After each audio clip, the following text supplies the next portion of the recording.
I know how to do that. But anyway, men, I need you to do me a favor. I need you to sit up straight first. You got to sit up straight. And now I need every man to cross his legs. What? Every man, you must cross your legs, not like a lady, like a man. Okay. Now I need you to squeeze. What about our next speaker? I'll take it. Huh? I can take care Thank of it. you. Now, if you felt any, he's sitting over here. If you felt any discomfort, I want to talk to you. You didn't feel any. He's going to come get you. He'll come get you in a second.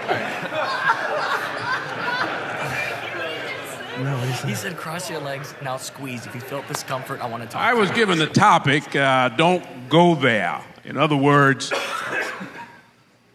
what's wrong with knocking boots? It depends on who owned the boots.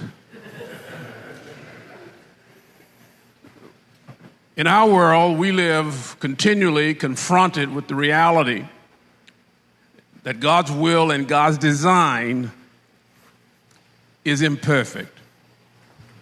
The world continually tries to convince us that God's design is imperfect. The problem is that churches don't agree. Organizations and institutions that say they are committed to Christ can't agree on what his word means. So the world obviously confused because we give the evidence of confusion ourselves. Yeah, I'm going to give this to the next one.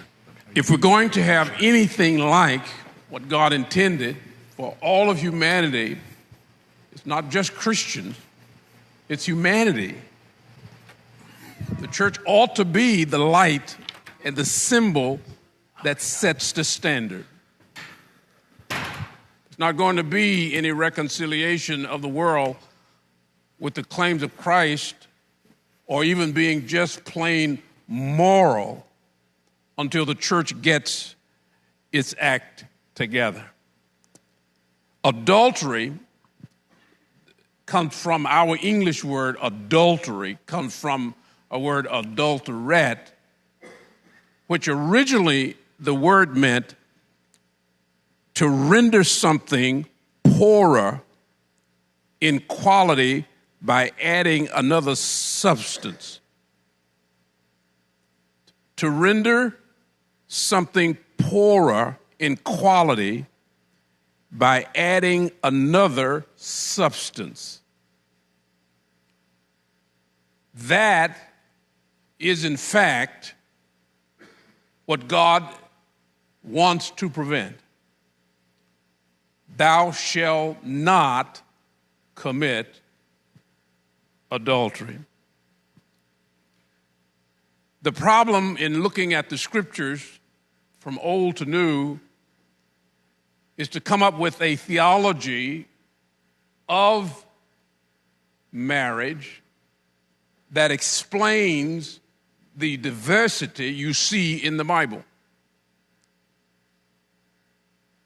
In the Bible, a woman had no rights, she had no controls, she had no ability to keep her husband from taking as many wives as he wanted.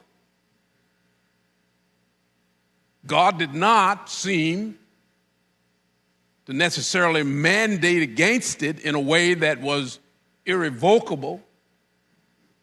And so, if you wanted another wife, you simply went and you took one. You had 1, 2, 3, 4, 5, many as you seemingly wanted. So the idea of this lady who's writing in the magazine that the number one problem with adultery is that it hurts the woman. Well, that must be a rather modern view, because if it hurts the woman, the Bible is filled with men who more than on one occasion had more than one wife. Never heard any much argument about it. What's the Bible trying to do? What's it trying to say? And why does he mandate thou shalt not commit adultery when a man can take more than one wife? Sarah gave Abraham a woman to sleep with, didn't seem to be too bothered by it until she started making fun of her about the boy that was born. Didn't seem to be too much of a concern. It seemed to be having children was more important than maintaining nuptial purity. Others will say, well, it violates your vow. The modern marriage ceremony goes through a rehearsal of you making commitments and vows to that woman, and she to you, expecting you to maintain the commitment and the devotion level that you said. When you commit adultery, you violate the vow. You violate your promise that you made. Well, of course, now weddings are so diverse in what they do, you can hardly tell really what the occasion is about. Someone called me and asked me to do their wedding. They wanted me to do it in the rhyme of Dr. Seuss.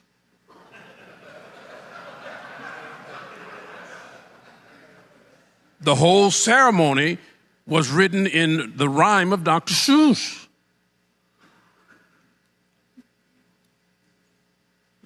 Unfortunately, Pastor Chuck, I never got a mouth governor. Because I'll tell it just like it is, and I don't give a rip who cares. If you want to have a Mickey Mouse wedding, you need to go to Disney World, because that's where they do Mickey Mouse weddings. I don't do that.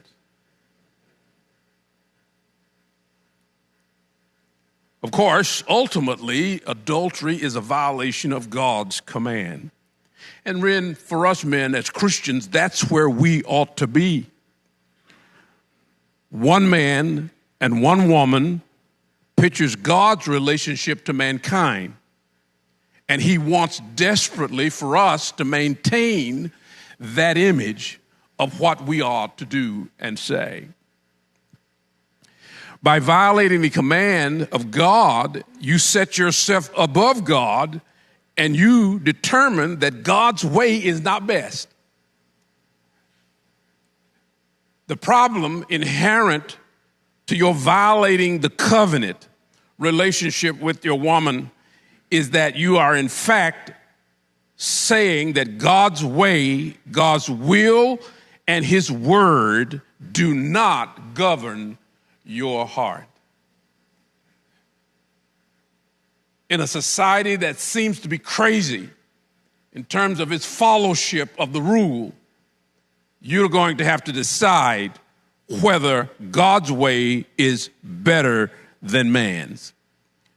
Exodus 20 seemingly throws in, "Thou shalt not commit adultery." 2 words that didn't seem to need an explanation. Didn't need any elaboration, didn't need any definition and defining. It simply throws it in and moves on. So the problem wasn't, at least in Israel, the problem didn't seem to be a misunderstanding about what he wanted or what he intended. It just seems to be whether or not you want to obey. Now, men, you came here on a victory. In fact, you got in this world on a victory.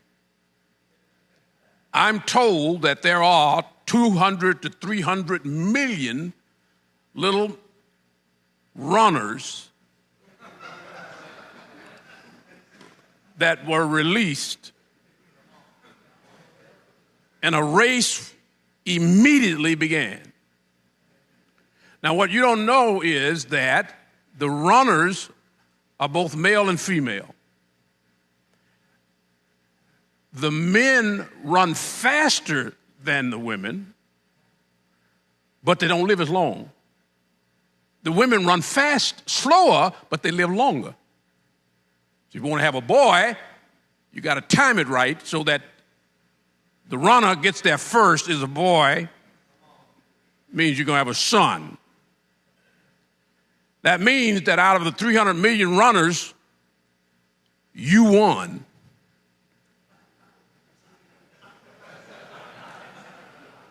That's why you're here. You won. If you hadn't won, you would be wearing skirts and you would squeeze with no pain.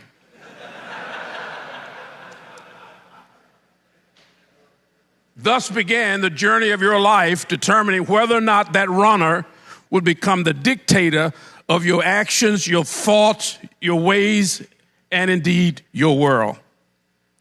Adultery begins with the emotions, moves to visual, and ultimately culminates with the physical. Don't be misled. Emotional adultery occurs when your mind begins to take pleasure in the presence of another woman who is not your wife. You start off by simply communicating in ways that evidently you don't communicate with your wife. You begin to say things and tell stories and take pleasure in her words and her thoughts and her ideas that begin to cause you to have joy internally at being in her presence. Emotional adultery happens many times because of an emptiness or a loneliness or a vacuum that's been created that is not being filled by you from your wife. Emotional adultery, ultimately, if not capped, will lead to visual adultery, which Jesus says is just as bad, because if you look on a woman with the lust, he says you are, in fact, guilty. The lust of the eyes began to pull you toward the satisfaction of physical pleasure. Porn has become so dominant in our culture that you are being systematically addicted to pleasure that you cannot have. The pleasure finds only in the release will lead you ultimately to the physical need to act. Physical adultery, actually mating with another woman. I have never committed adultery physically. I've been married twice. Neither time did I ever sleep with a woman who was not my wife. I got a call. It was about 2 o'clock in the morning, crying, hysterical, wanting me to come over.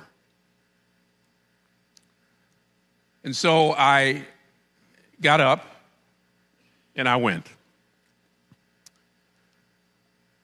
I rang the doorbell and she came to the door. She was dressed in what I, to this day, believe was the most beautiful, white, flowing, see-through movie thing I'd ever seen. It was spectacular. On the phone, she was crying, and the world seemed to be coming to a total end. By the time I got there, I guess maybe that had passed. She was made up. She was beautiful. And standing at the door, looking, 2 o'clock in the morning, no one had to tell me that's not good. Don't go there. But I went in.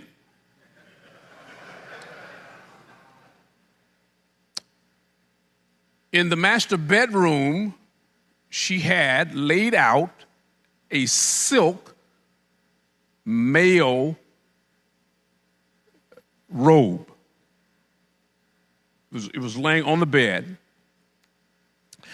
The shower was running, and she told me that she was running the shower for me, and that she wanted me to put this thing on. Now, this, boys, is the absolute gospel truth.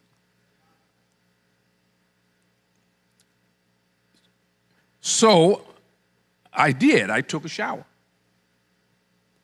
Put on this beautiful silk robe. It was the most beautiful luxe thing I'd ever felt in my life. When I came out with it on, she was sitting on the bed. It was like one of those things in the movies where they take off the top piece and it leaves the gown thing. And she was sitting there. It's now about 2:30. And there's nothing left now but the deed.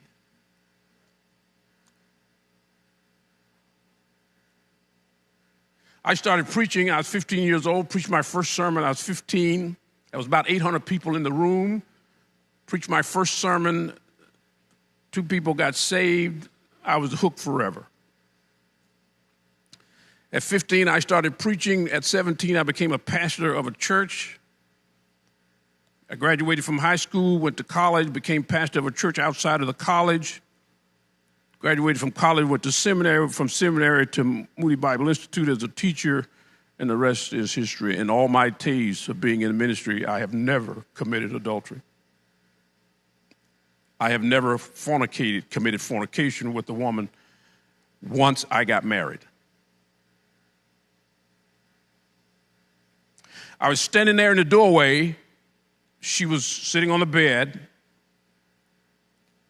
and it was as if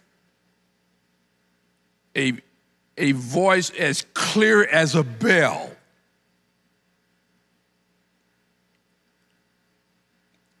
in my ear.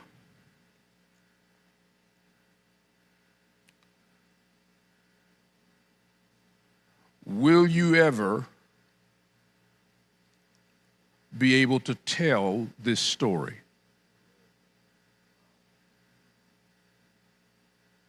I heard it as clear as a bell.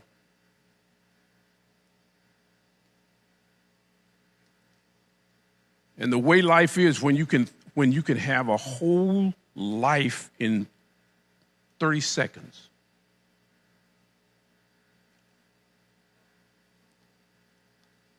One person knew I had gone.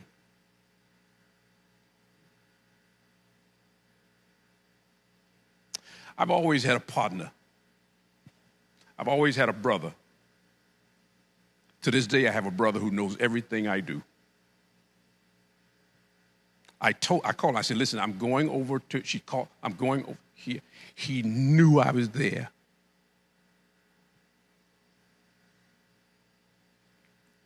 Are you going to be able to tell this story? Not if you get in that bed.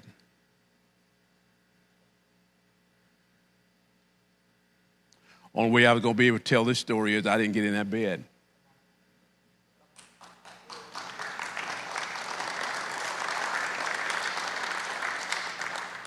Two reasons why I didn't. One, I did not want to have to lie to my friend because he was going to ask me, what did you do? If you want to stay away from adultery, get a friend. Just get a friend. Somebody you can't lie to, because I can look him in the eye and he knows if I'm lying. He does. He just knows. It's weird because I know when he's lying to me. You want to stay away from it emotionally, visual, physical. A brother who can keep you accountable. Father, I pray for the men in this room because the challenge of keeping it inside the pants is more and more a problem because there are no rules of conscience. Society is robbing us of the moral compass that can stop before it's too late. I pray for each man, particularly the young, that somehow they'll win the battle and be able to always tell the story in public. Amen.